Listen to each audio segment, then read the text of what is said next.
Hello, and welcome to today's .NET Community Standup for Languages and Runtime.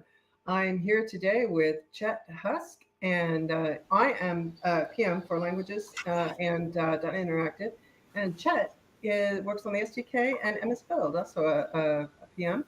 And Chet's got some great stuff to show us today about what's going on with you working with your MSBuild parts of your deployment in application development, and what we can do to catch some problems going along. So Chet, tell us more about where MSBuild fits into development, and let's go.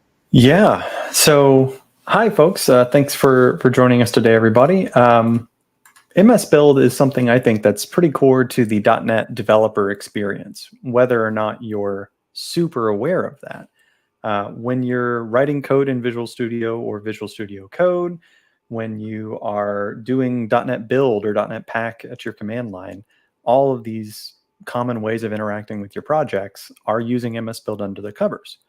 In your IDE and VS or VS Code, MSBuild gives information about your projects to the editor to then turn into, well, what references should I include, or what NuGet packages have I included? And when you build from the command line in your CI/CD scripts or in your normal day-to-day operation, you're using MSBuild a little bit more directly. They're asking it to actually compile your projects, compile all your web assets, put them in a publishable artifact, and even publish it as a container. So it's doing a lot there. But I think that many .NET developers don't recognize like kind of the complexity of their build, or perhaps they're afraid of it and maybe feel like they don't have tools for it, which is part of the reason we're here to talk today. Kathleen, do you think it's fair to say that MSBuild doesn't have the same like depth of tooling available to programmers that, say, C# does? Oh, absolutely. Absolutely. And we talked a couple months ago with Michaela Hutchinson about the editor work that she's doing. But that's only one part of the picture, because when we talk about the C# experience in Visual Studio and now Visual Studio Code with DevKit, then we really went up with a really rich experience in a lot of places where the editor's going to say, is that what you want to do? And I think it's become a really important part of our developer experience. And we don't really have that in MSBuild. That's kind of just, here's a file. And then with Michaela's tool, you get better intelligence, but still just kind of, here's a file. And that's what you're working on, right? Yeah. Well, so one of the things that really wowed folks about Michaela's extension was bringing IntelliSense, like you said, to project files. Properties and items and MSBuild metadata and targets, knowing what those were and knowing what you had available. So IntelliSense is a key component of developer productivity in the IDE. The other part that is super key is good compiler warnings, and especially in modern C#, analyzers that can do more than just a surface level look at your code and even flag poor API usage patterns or security vulnerabilities or code style guideline violations, right? We've, as a community, as a .NET community, have become reliant on Roslyn Analyzers to make sure that the code we write is safer and more secure and more compliant with whatever our team or company policies are. And that's something that we haven't had for MSBuild until a little bit further today when we talk about it. So you're going to be talking about something that's already released or is coming? That's probably a good distinction to make. So when we talk about Roslyn Analyzers, we've had those for years, and more come online with every .NET SDK release, or maybe you add a NuGet package reference that brings some analyzers to your local dev experience and your CI/CD builds. What we'll be talking about today is a new MSBuild feature that is patterned along those same lines. Broadly, you should be thinking of these as analyzers for MSBuild. They have some key differences that we'll go into in just a bit. But like Roslyn Analyzers, some will be shipped in the .NET SDK.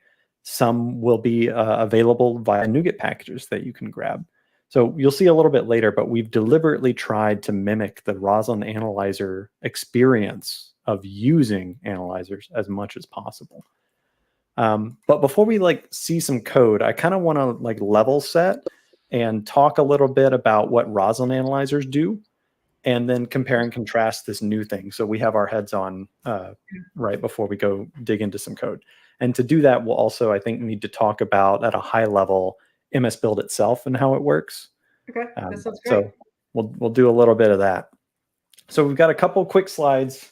We'll try and stay light on the slides today and be looking at code and experiences a little bit more. But I wanted to sort of establish a baseline for everybody who's watching about Roslyn Analyzers today. So Roslyn Analyzers are drop-in. We mentioned this just a second ago. There are a bunch of different ways to get them, but the most common ones are a set that ship in the .NET SDK. You will find things in here like the, well, not just analyzers, but also source generators, but for things like Newtonsoft JSON usage or the band API analyzer that you can configure and opt into. There's a whole host of them. You have to go check the docs. I don't know the full list of them. But there's also a big ecosystem of NuGet packages that can provide analyzers. An example of this is XUnit, the testing framework, right? They are so awesome with their analyzers. If anybody has a library, you want to go see what's the bar you can reach up to, they are completely awesome in their analyzers. The one that I love from them all the time is like when you're writing an XUnit theory or any parameterized test, you write a method that takes parameters. And if you mismatch the parameters with the data that you put in the attributes, now an analyzer can tell you that instead of your test failing when you try and run it. So it's super helpful and is like you were saying, the sort of high watermark for the kind of utility analyzers can provide. Totally awesome. Roslyn analyzers are also very configurable, and maybe not just very configurable, but easily configurable. So when people think about MSBuild and warnings and this sort of thing, you may be familiar with like the no warn property. But I think if you asked most people about how they set no warns and this sort of thing, like no one likes it. You have to go set properties in MSBuild, and we'll talk about why that's a pain to do later. But when analyzers came on the scene, they really bought into the editor config model, where you have a single simple text file that you can just set the warning levels of specific checks. You can turn specific checks off. You can configure the behavior of some of the checks. And all of this is hierarchical. Like it can be layered super nicely and interacts with the other tooling that you already have. You probably already have an editor config for code formatting, right? So we're making use of what's there for Roslyn analyzers. Well, and like no warn, okay, which you can use for warnings that are from the compiler. No warn is always on the number, right? So you've got some meaningless thing there. You can add a comment. If you hope your comment's right, you can go look it up to see if it is. But you don't have a the editor config actually has a it's kind of an icky name, but it's still a name. You can understand what it is you're setting. And then I believe that there's some IntelliSense for that now. So if it's, whether it's going to be, enable, disable 01, red, blue, green, whatever the kind of values are. So I'm sorry, we're getting ahead of ourselves here because we're not going to be talking all day about Roslyn Analyzers. No. We're just getting started with this. Yeah.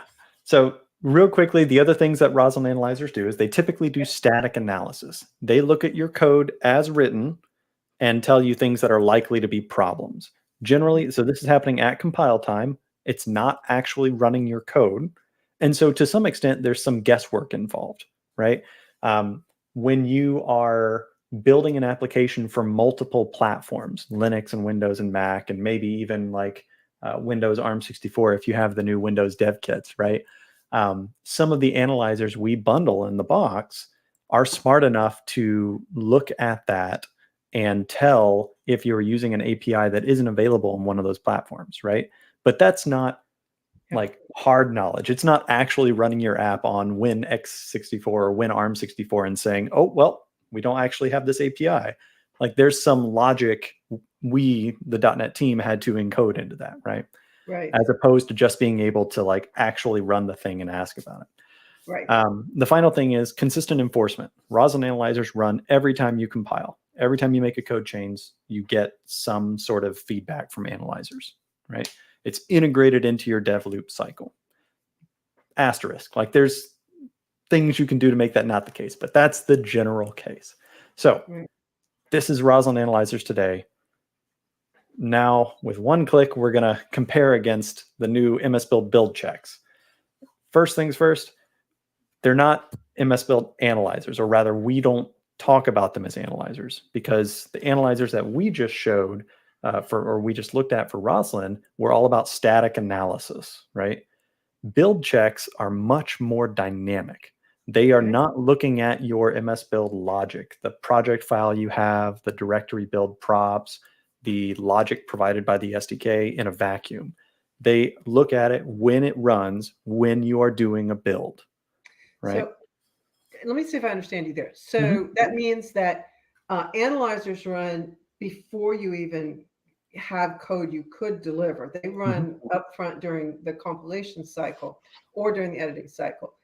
With these MSBuild BuildChecks, you run your build, and then after the fact, hopefully before you deploy, then you can look at these and see if you have issues. So it's before with the analyzers, and it's after with MSBuild. It's after / during, but yeah. Are you going to tell us why? Well, mostly because it's really hard to do static analysis of MSBuild. It's a very dynamic system, and it's hard to look at like a glob pattern, a pattern of what files to include, right?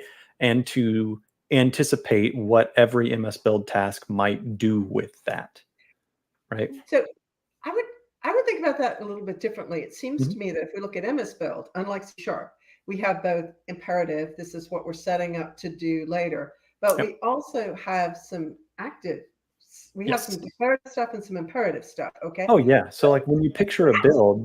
Stuff. And so how could you possibly ever run static analysis on that? Because you're setting values, you're changing values.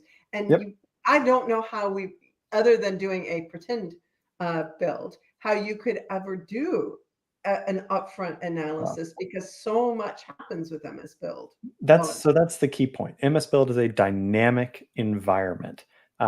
Unlike other build systems like Bazel or Buck, which are completely static. When you write those language or those build language files, there is no dynamic discoverability. MSBuild is highly dynamic. When you do a project reference, you are actually doing something very dynamic. You are telling MSBuild, hey, when we build this thing, I actually need you to call a completely unrelated target. You'll get some dynamic information back, and based on that information, you will need to go discover and build even more things, right? There's a lot of call and response that happens dynamically during a build. So that's why we chose to implement these as live runtime rules, because, well, not just because the build itself is dynamic, but build means so many different things. If you look at builds for projects in the .NET org on GitHub, so the SDK or the runtime, or even a smaller project like the template engine, we build 4 or 5 or 6 different ways for different reasons, right? There might be a debug build that runs in CI for PRs from contributors. There's an official build that does signing so that when we ship bits, people can trust that they are authored by Microsoft and vetted by Microsoft. We do builds that test performance. We do builds that index source output. Like, there are builds that do different things for different reasons. And so because of this, because we don't know how people are actually going to start the build, we can't reasonably try to interpret what they would do. So long discussion, but that's why it's just so dynamic. In summary, what that means is that for whatever settings you have on this particular build you're doing, when you might be doing multiple builds, then what you're going to get out is exactly what happened. The BuildChecks run on exactly what happened. And even though it's after the fact, it means that it's absolute and it's correct, because MSBuild is actually active. It's doing stuff, unlike your C# code, which is just getting fed into a compiler and spit back out, and nothing that's in your code actually runs in MSBuild. Some of your MSBuild file actually runs. So it's great. So why don't I hand it back to you to go through this? We're starting to get some interesting questions, but I feel like they're all touching on things. Thanks, folks, for questions. And we don't really have somebody covering the chat today because it's just Chet and I. So if you be patient, I've got some of those marked, and we'll bring them up. But I feel like Chet's going to answer some of them if I just give him a minute. So that's why I'm not answering things in the chat right now. But let me turn it back over to you to go. Say what you want to about the slide. And maybe move us closer to seeing some code. Yeah. So the last note here is, so we said Roslyn Analyzers work with every single build. That's just how they work. MSBuild BuildChecks currently are in an opt-in mode. We're looking at the first public release of this tech, I believe, at next month's preview, so the July preview of .NET 9. And we're still trying to iron out the performance implications, and we are rapidly expanding sort of the internal APIs. So until we get those things a little more nailed down, we want you to opt into them, right? So we'll show that in just a little bit, but that's another key difference from Roslyn Analyzers today. Okay, so we've been talking for a bit. Do we want to see some code and see what it looks like? Yes, I do. Okay, so I've got a couple examples. We currently have 2 build checks actually implemented in the .NET/MSBuild repo today. I should say we've also implemented a .NET new template for creating new build check analyzers, and I'll show that a little bit later. We've got all the infrastructure set up, and we had to write editor config parsing. Like, there's a lot of infrastructure that went in. But now that we have the baseline, we are implementing new build checks, and we are excited to hear more about what build checks you all might want to see. We'll talk more about kind of the categories in the future. So there's a couple questions in chat I want to hit real quick before we go in. I'm using VS Code here. Nothing that I'm going to show here is VS Code specific. We are all going to be doing command line builds of MSBuild. This is just a lightweight way for me to show what's going on here. In Visual Studio, does the build check show up in the errors list? Right now, today, no. And that's because what you have to do these analyzers is provide that -analyze command line flag. Visual Studio right now drives the MSBuild build and completely controls it. That is something that we want to look into. Okay. Not yet. But right now it is easier to do this just with -analyze via the CLI, and then work on deeper integrations into that okay, editor. So for right now, to get these, and you're going to tell us more about where they exist, when they're going to be in people's hands. You want to be either in VS Code or to be, which runs the terminal. So it's running command line build. And so, or on the command line. That's where you're going to see these right now. Visual Studio's coming, we hope. Exactly. So hopefully my size is good enough for people to read here. I'll bump it up one more just to check. But this is a very simple .NET new class lib library. There's literally no code content in it. I'm just showing the MSBuild logic here. So this is kind of a trivially bad example of what you might find in a project file. There is a target that we have written that executes as part of the build, and it copies our source file to some other location. Why does it do that? I don't know. I just started working here. I don't know the history of this. Or why does it do this? I don't know. I had to do this to get around a warning 8 years ago, and I haven't had to change it. It doesn't matter why this is in here. The point being, this is bad from an MSBuild perspective. And the main reason why copy bad? Is it just the fact we're copying a file? It's because we are copying the same file to the same location. When you do this, so MSBuild is very incremental when it comes to files. When you move a file or copy a file to a new location, MSBuild is typically tracking that and saying, okay, this file was last touched here, and it uses that last touch date to determine if targets need to be rerun again. So when you do things like this without a really good reason, you can harm what we call the incrementality of your build, which means on subsequent builds, again, when you run .NET Build or .NET Pack or .NET Publish, you'll do more work than you thought. On a small project, that doesn't matter. But when you've got like 100 project, full featured enterprise microservices repo with separate domain layers and test projects and everything, it can really add up. Okay, so let me just check something here, because if I understand this, I think in this particular case, it actually wouldn't cause much of a problem, because you just copy. That's not where the problem comes in. But that's not what really happens in your code. You've got a copy over in one spot, and you don't realize that, and so you do a second copy way in another spot, and there's a whole bunch of stuff that ran in between that now is going to keep getting run rather than just running once. Exactly. So it's a very contrived example, but it still shows us that what the output's going to be, and you know, the analyzer just says you did it twice, and that's not good. Yep. So we're going to do a build here. I'm using a custom build of .NET to do the build right now because I'm using a custom version of MSBuild. Like you could clone down .NET/MSBuild right now, build it, and run the same setup script I did to try this at home if you wanted to. But I'm going to build, I'm going to use the fancy new terminal logger. I'm going to get a bin log, and we'll talk/show bin logs in just a second. And I'm going to ask to do this analysis with the -analyze flag.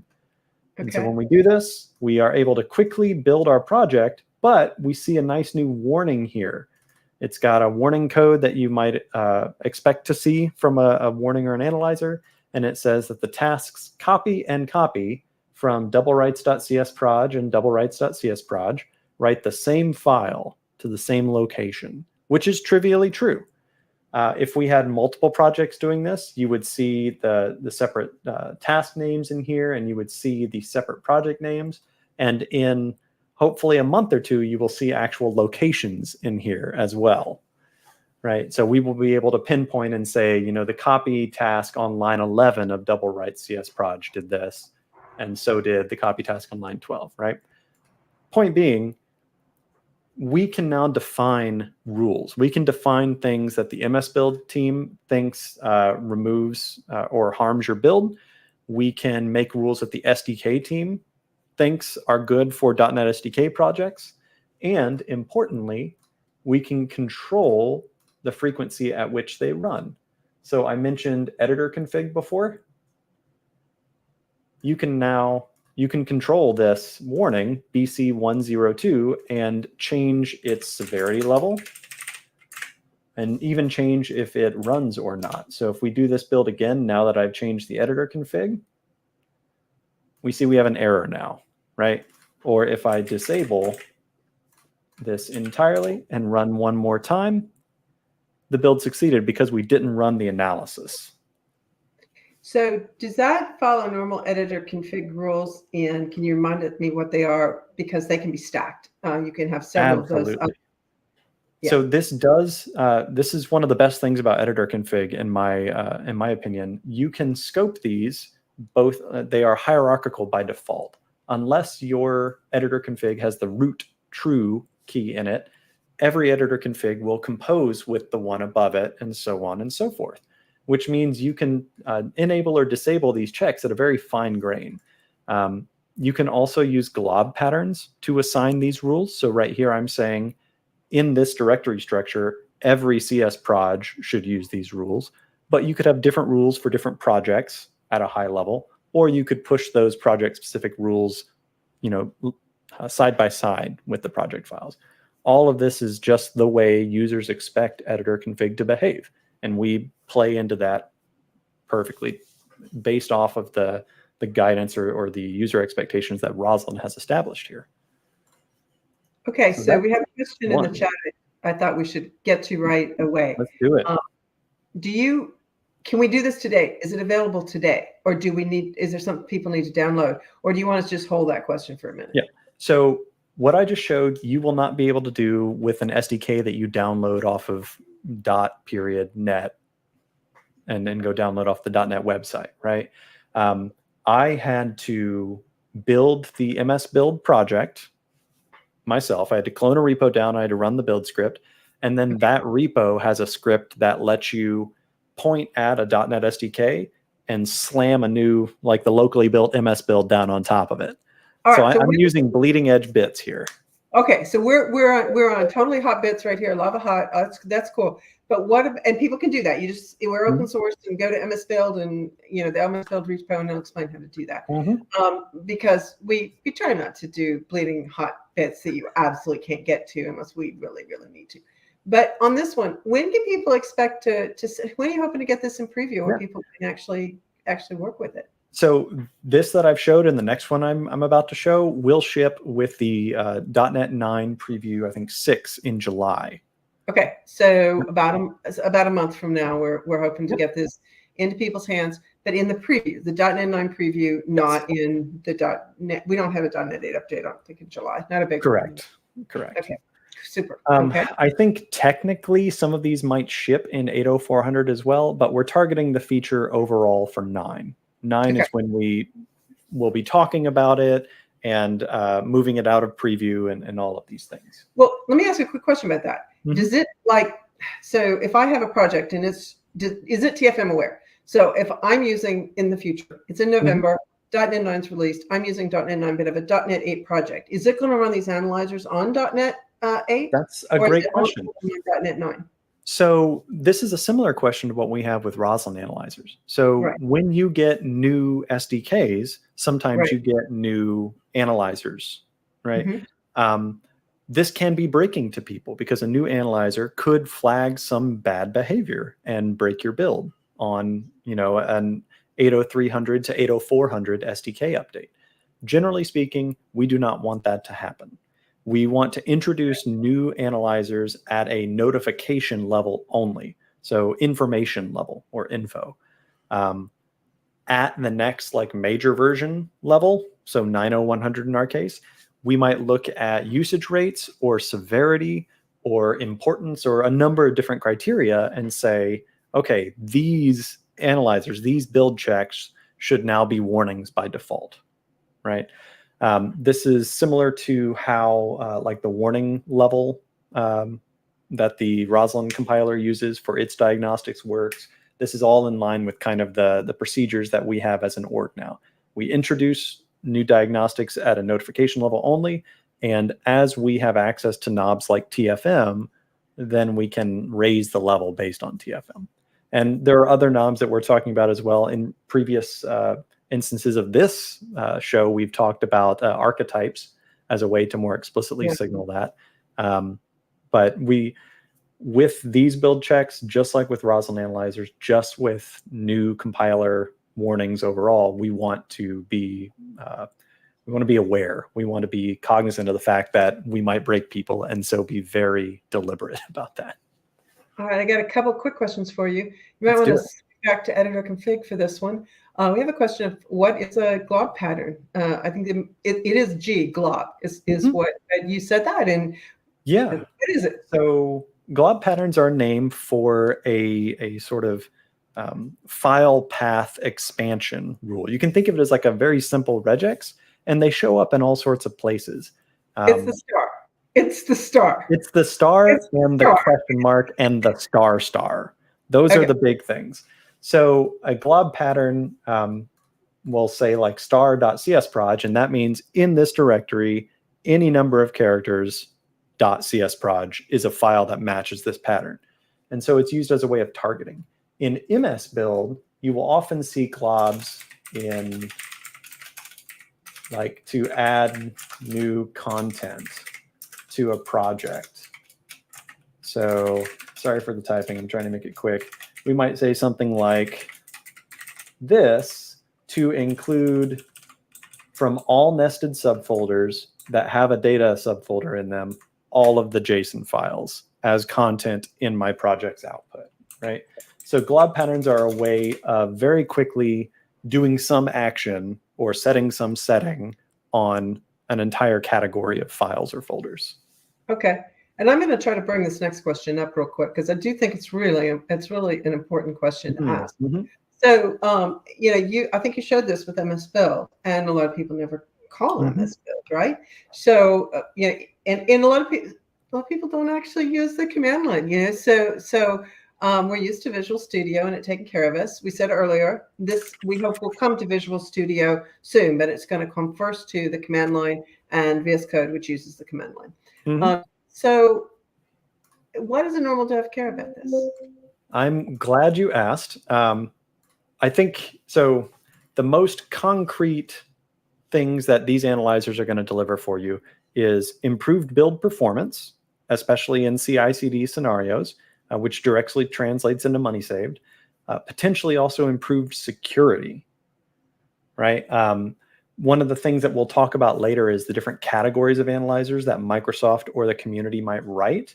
Just like there are different kinds of analyzers for Roslyn code right now. Some are just code style, some are proper API usage, but some of them are super important. Like there are analyzers that tell you when you're doing bad things with the BCL crypto APIs, right? So the equivalent in MSBuild might be, hey, you are allowing environment variables to be used as properties, which is a very sneaky way of inserting data into a build, right? So there's, to end users, you care about the things that the analyzers can help you guarantee. You care about what we call internally in Microsoft as the paved path. Once you determine what the correct way to build or the correct way to do something is, you want to make sure that you remain correct. And that's the beauty of Roslyn Analyzers for code and now BuildChecks for your build. If we can flag bad behaviors and you can run those all the time, you can be sure that the bad behaviors aren't present in your code. So, and I'll show an example of that here with the shared output path analyzer. So same kind of setup here. We have two projects. They're just very simple libraries, no code in them. So the important thing to look at is the fact that they both set a property called output path. This is super important in MSBuild. So many things rely on what this path is. You basically should never be setting it yourself like this, but people can do it, and so they do it. Setting it like this for a single project is not necessarily bad, but setting it to the same value for another project is very bad. And so now we can detect that and tell you about it. Why is it very bad?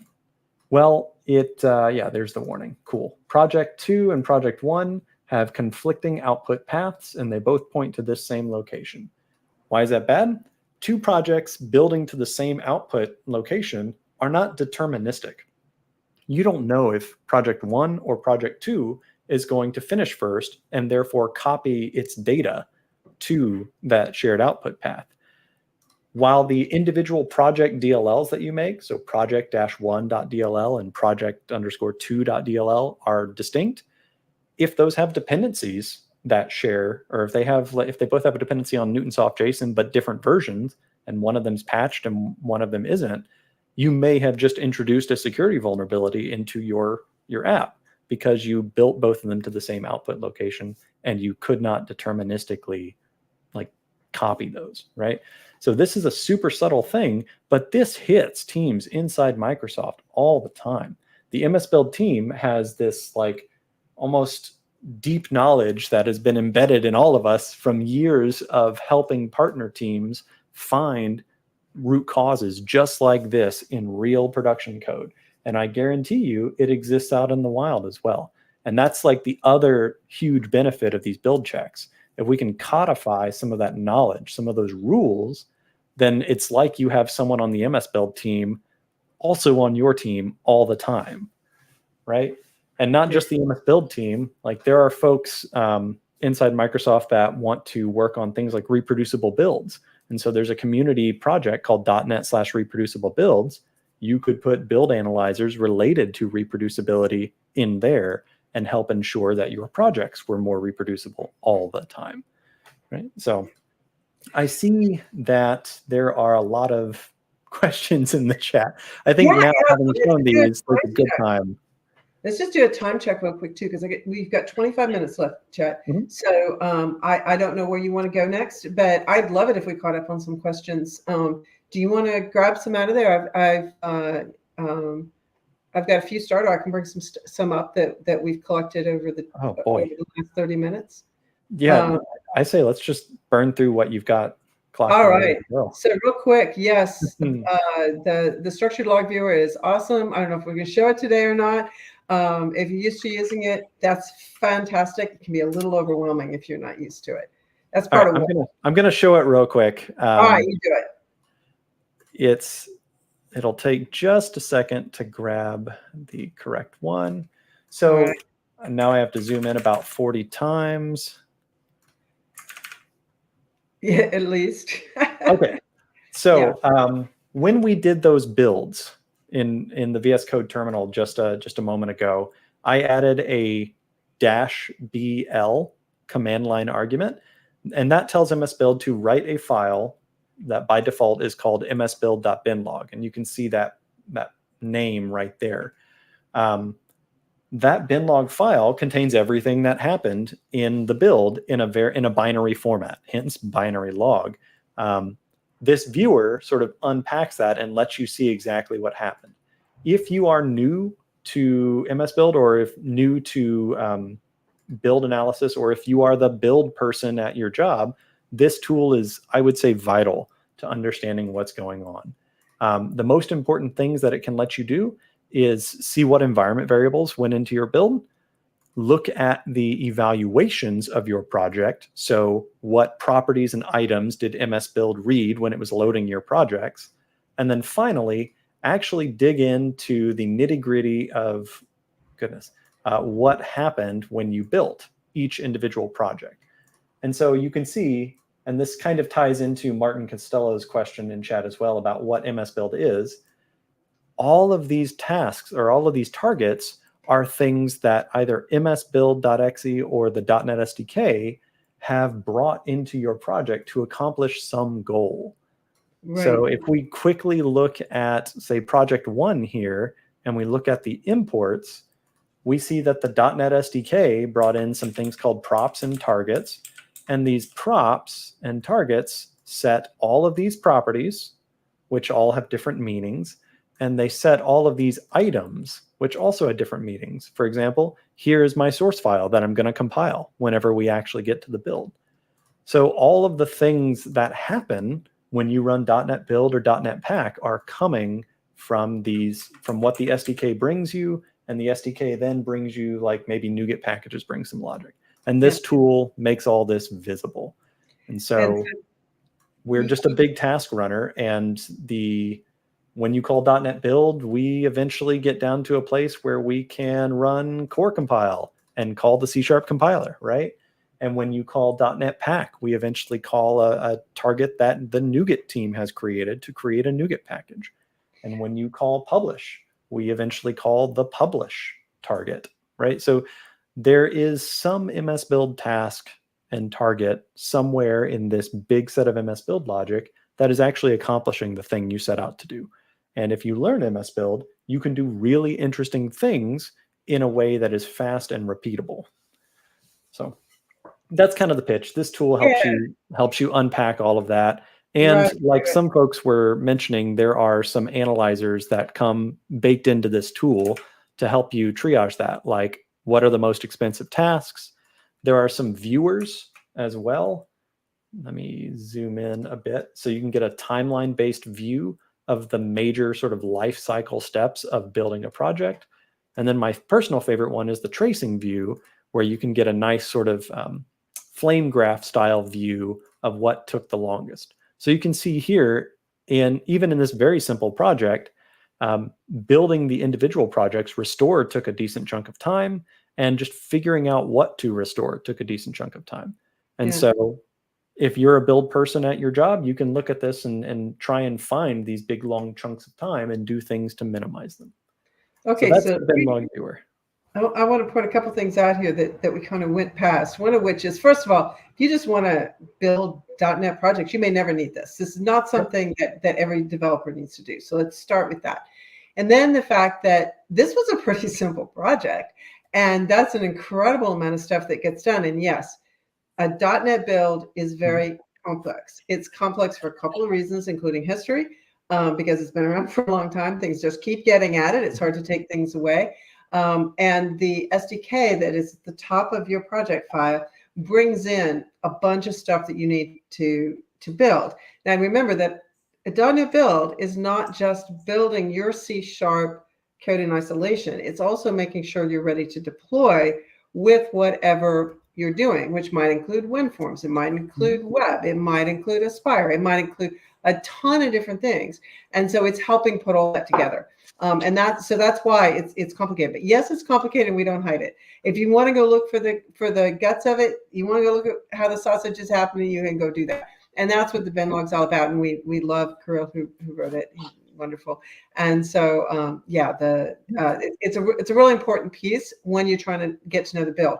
But if we step back, you don't need to know that to do the analyzers. And you did misspeak one tiny thing, and we're going to gloss over this, but we're aware, which is you did say -BL. I did. That's actually what it is. That's not a POSIX compliant flag. It can be dash or slash or double dash, because MSBuild doesn't care who you are or where you come from. It'll accept any argument. I didn't know that, because when you typed it, you put a /BL and a dash analyze and a dash. I did. For the terminal. For the new terminal, you did a dash, and so you mixed, and I thought you only did that because you had to.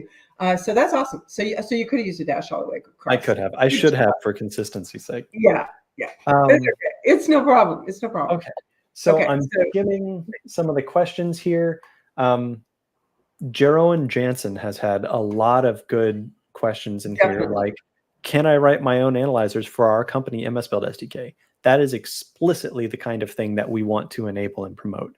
I'm trying to get the team to figure out when the correct time is, but in a second, you'll see that we've made a .NET new template for creating these analyzers that gets you started.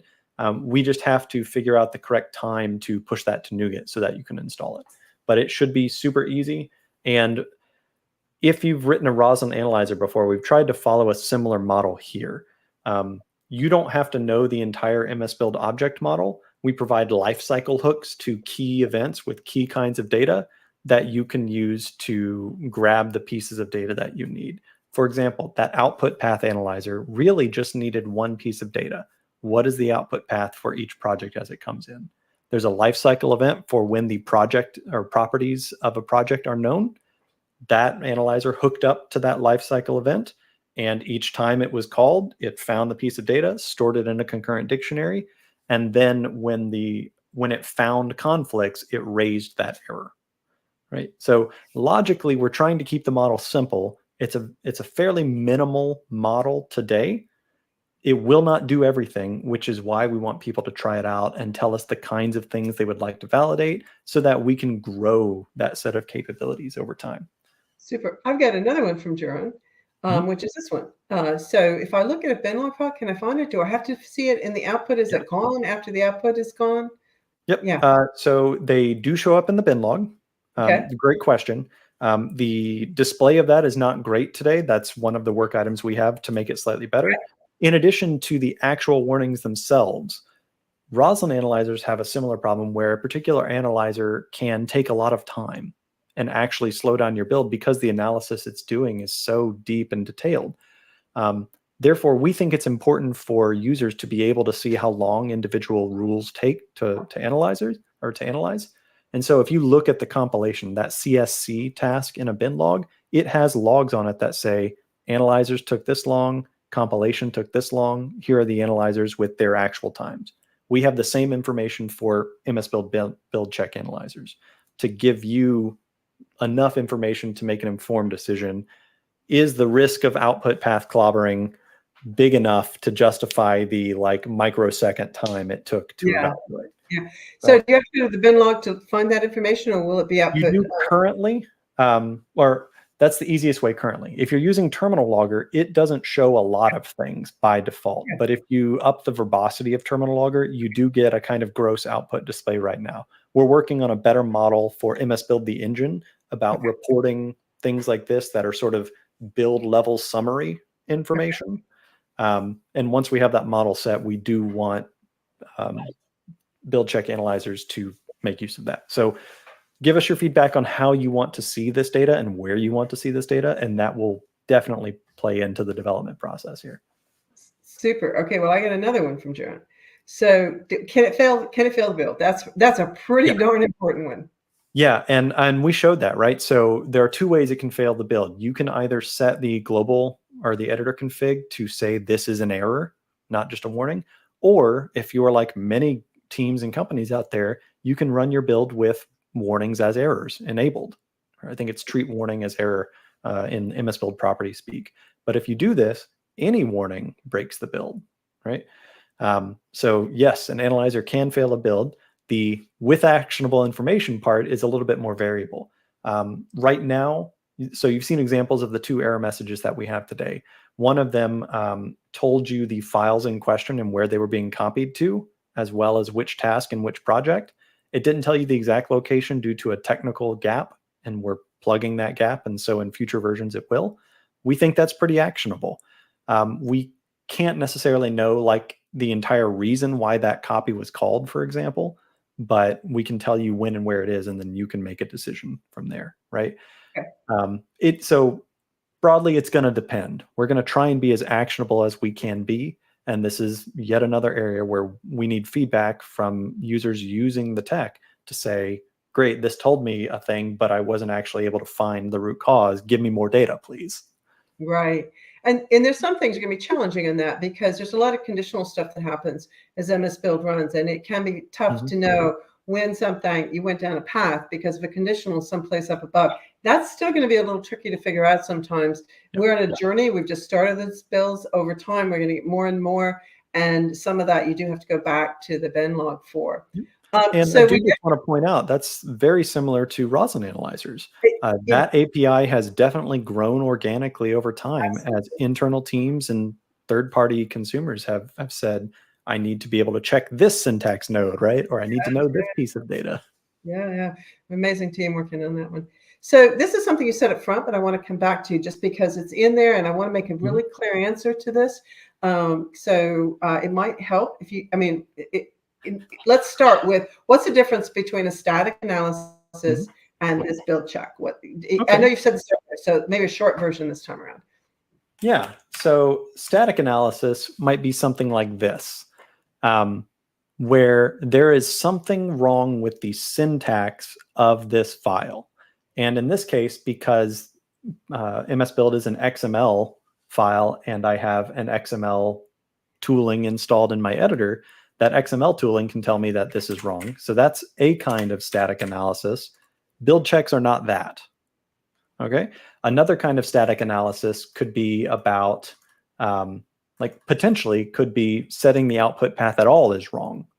So you could have a piece of static analysis that looked at the content of this and said, if there is an output path in a property group, raise an error. Okay. We don't think that's enough for MSBuild. What you can do with a syntactic analysis of the language is not enough to actually solve people's needs. So that we won't do that. Michaela's tool, that if you go back, I think 2 meetings where she showed or maybe more, where she showed her language editor, that does support MSBuild static analysis, right? And so over time, we do want to sort of move our runtime analysis and her static analysis to a unified model that can be shared. But that's not what build checks are today. They are dynamic. They run on your actually running code when you run .NET Build or .NET Pack or .NET Publish. So they're after the fact, and the reason for that is that there's a lot of code that runs, MSBuild runs, and so 2 builds that you're running may have different results based on something you're passing in on the command line or an environment variable or something else.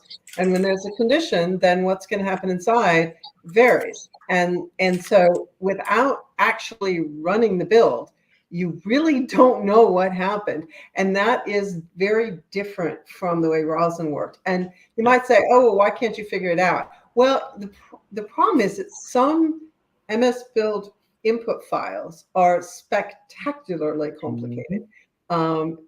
Chet and his team gets to support some of the internal teams that do stuff, and it can be a lot. And so to actually get it right every time, it's better to do it after the fact and know it's always going to be right. It's always going to be what happened, than to have it probably was right. That's just not good enough for an analyzer. Right. So we are getting a little low on time. So there are a couple things that I want to hit before, but just a few things. So I've shown 2 very simple kinds of build checks today, and I would put these under the umbrella of MSBuild best practices. The MSBuild team is full of ideas for these. We have, I think, 20 or so issues on our repo alone tracking specific build checks we would like to write. Here's a few examples of them. Doing your string quotes incorrectly in conditions is something that bites users all the time. Using underscore prefixed MSBuild properties and items, these are intended to be private and not used, so don't use them, like this kind of thing. But that's not actually super interesting. The more interesting things are things that are more domain specific. So strictness.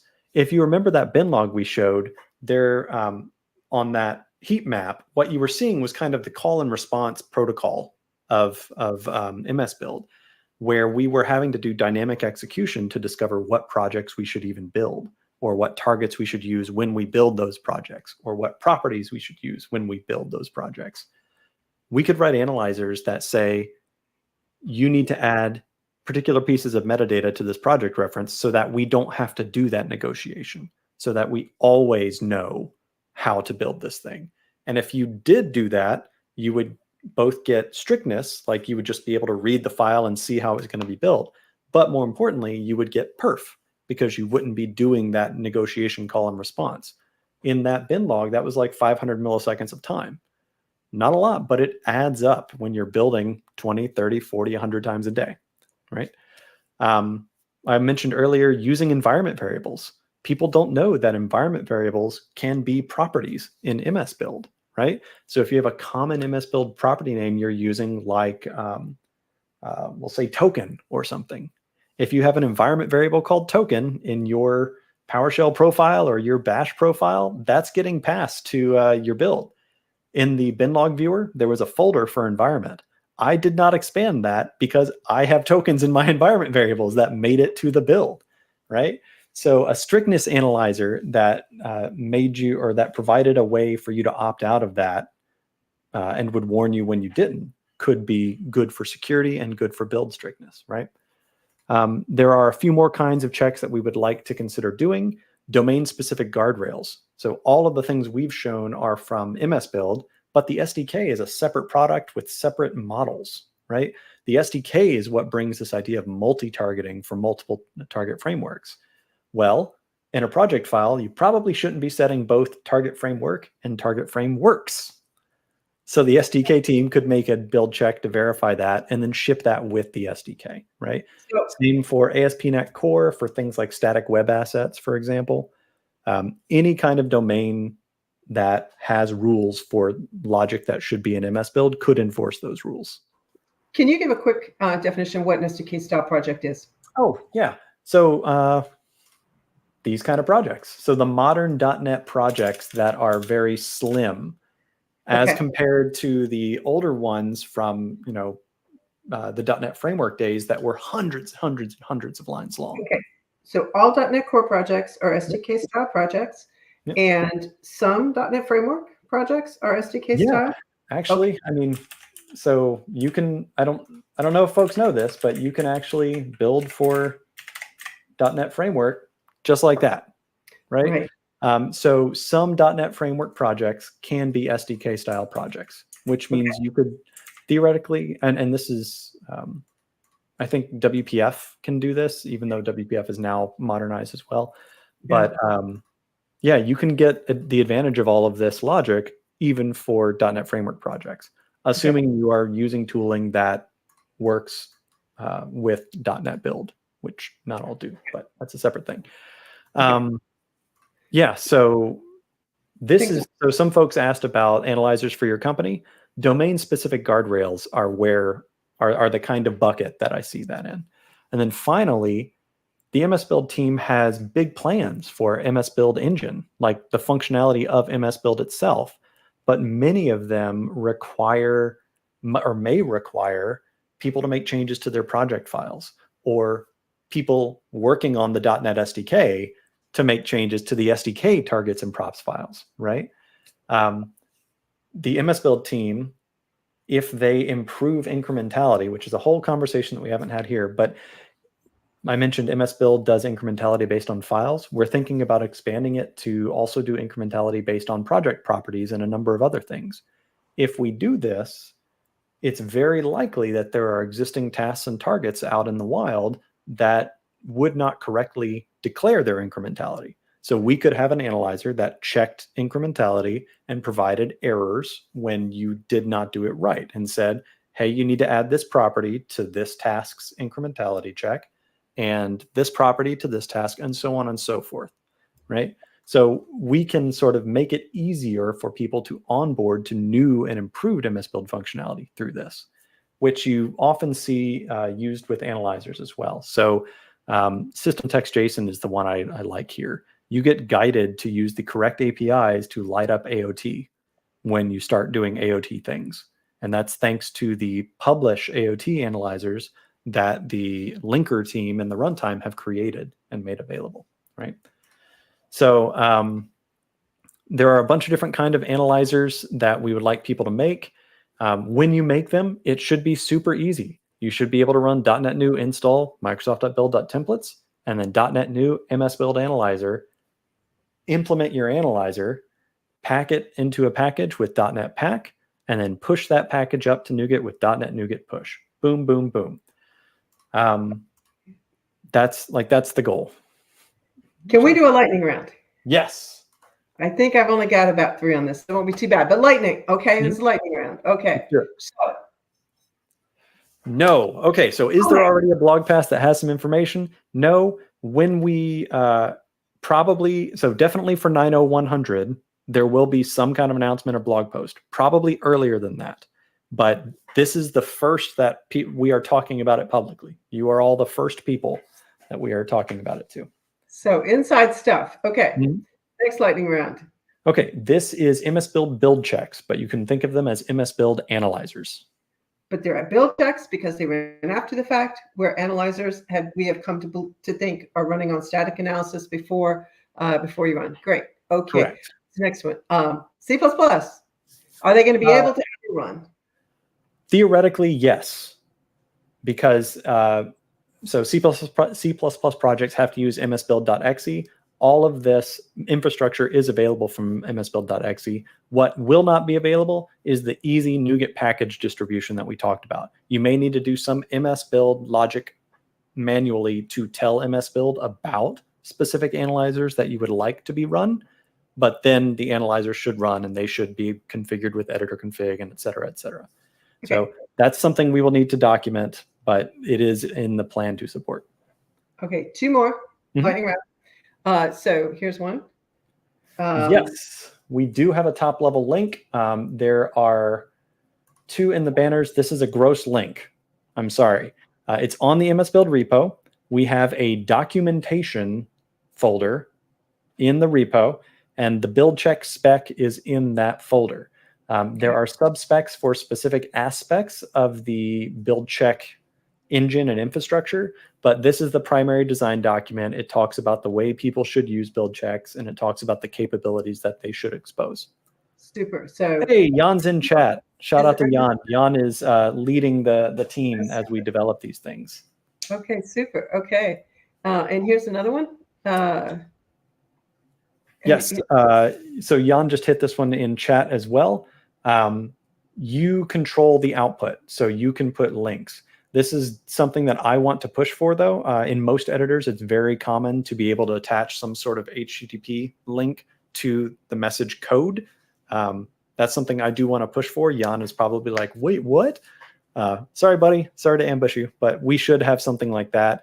And it might even be nice to do something like linking that URL in the code that you see in terminal logger when it, oh, you can't see that because of, yeah, like linking the code and making it linkable in the terminal logger output, right? That'd be cool. Very cool. I got one more for you. Mm-hmm. This is an easy one. Mostly. Let's start. Yeah, for practical purposes, yes. If you are a bleeding edge person, maybe not. I'm sorry. So it might be just in preview in .NET? So yeah, some of this will be released for .NET 9. Yes. Okay. So it's what a .NET will be released. We expect it if everything goes on plan. Mm-hmm. When .NET 9 releases in November, yep, folks will have the first step of this. More analyzers will come over time, over a long period of time. Yep. This is our first effort there's a lot more that's going to come. For sure. It's going to be a journey. We're going to be improving performance. We're going to be improving the capabilities of the system. We're going to be improving the error messages, the output, the integration with the bin log viewer, all of these things. Okay. There's one more thing you showed really quick. I just want you to give a shout out to, and then I'm going to let you close it, which is you really quickly showed the terminal logger, and that's not on by default yet, is it? It is in .NET 9, actually. Oh, great. That's wonderful. Yeah. And it doesn't really matter. The output from the build that you saw from him looked nice, and it didn't used to look nice. That's the new terminal terminal logger. It's -tl. I don't know how we got away with the 2-letter acronym, but we did. So anyway, there's the -tl in there for .NET 8, but in .NET 9 it's turned on by default. Mm-hmm. So yeah, let me let you close it out for us. Yeah, that's it. Thanks everybody for coming and bringing your questions and bringing your excitement. I've seen a bunch of names in the chat that are exactly the kind of people that we made this for. This isn't necessarily something that everyone will be writing, but we hope it's something that every .NET developer will be using and getting the benefit of. So we're excited for this. We recognize it's the first step in a long journey, but it is, to us on the MSBuild team, a foundational step. Many of the core changes we want to make over the next 1, 2, 3 years rely on BuildChecks to help us make the transition seamless for users. So cool. I guess the very last thing, there are questions in chat that we didn't get to. You can reach out to me. I'm on Twitter and Hackaderm as @ChetHusk. There's a discussion section on the MSBuild repo, like there are in many GitHub repos. I've made a section specifically for BuildChecks. So please drop your questions and comments there, especially if you are going to start trying to make one. We would love to see what you do with it and what your pain points are. Absolutely. Fantastic. Well, thanks for joining us today, and have a great rest of your day. Yeah. Bye, folks.